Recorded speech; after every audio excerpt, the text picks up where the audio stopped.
চলো আজ আমি তোমাদের সাথে শেয়ার করব ইডলি রেসিপি। ইডলি করতে গেলে আগের দিন থেকে চাল ডালটা ভিজিয়ে রাখতে হয়। আগের দিন না হলেও 7-8 ঘন্টা ভেজাতেই হবে। এখানে আমি 2 কাপ চাল নিয়েছি, তার সাথে 1 কাপ বিউলির ডাল নিয়েছি। এটা আমি 7-8 ঘন্টা ভিজিয়ে রেখেছি, মানে ওই 11টার দিকে ভিজিয়েছি, এখন সন্ধে 8টা। ওর মধ্যে যে ব্রাউন কালার দেখছো না, ওটা আমি মেথি 1 চামচ দিয়েছি।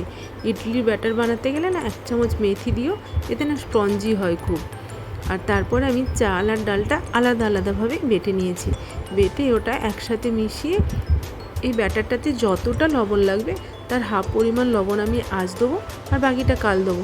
লবণ দিয়ে ওটা ভালোভাবে মিক্সড করে আমি এটা রেখে দেবো।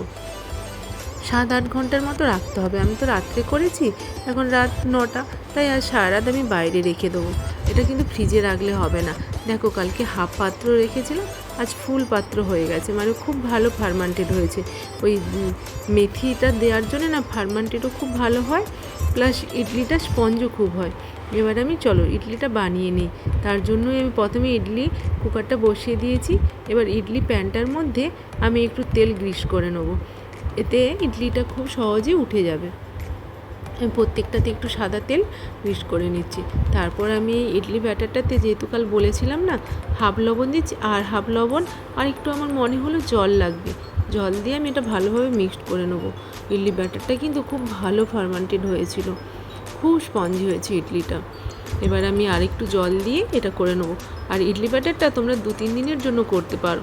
প্রথম দিনকে ইডলি করে নেবে, পরের দিন থেকে ধোসা করবে। আর ধোসা করলে আর একটু জল দিয়ে পাতলা করতে হবে, ধোসা তাহলে খুব ক্রিস্পি হবে। দেখো, এবার এটা আমি ভালোভাবে মিশিয়ে নিয়ে এই 1 হাতা করে এক একটা প্যানের মধ্যে দিয়ে আমি দিয়ে দেবো। 1 হাতা করে দিলেই হবে, ওটা আরও ফুলবে। চলো এবার আমি ইডলিটা স্টিমের জন্য বসিয়ে দিই, তারপর তোমাদের কাছে আসছি। দেখো, এদিকে আমি স্টিম করেও নিয়েছি, আর আমার ইডলিটা প্রায় হয়ে এসেছে।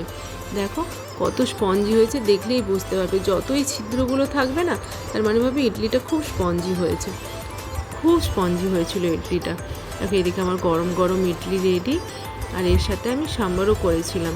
দেখো, ইডলিটা দেখলেই বুঝতে, তোমাদের দেখাচ্ছি কত স্পঞ্জি হয়েছে। দেখো, ভীষণ স্পঞ্জি হয়েছিল ইডলিটা। আর এর সাথে আজ আমি সাম্বার করেছি। সাম্বারের রেসিপিটাও যদি চাও তো আমাকে কমেন্ট বক্সে জানিও, আমি একদম ইজি একটা সাম্বার রেসিপি তোমাদেরকে দেবো। গরম গরম ইডলি আর সাম্বার রেডি। যদি ভিডিওটা ভালো লেগে থাকে অবশ্যই লাইক এবং সাবস্ক্রাইব করে দিও। টাটা, বাই বাই, আবার আসছি একটা নতুন ভিডিও নিয়ে।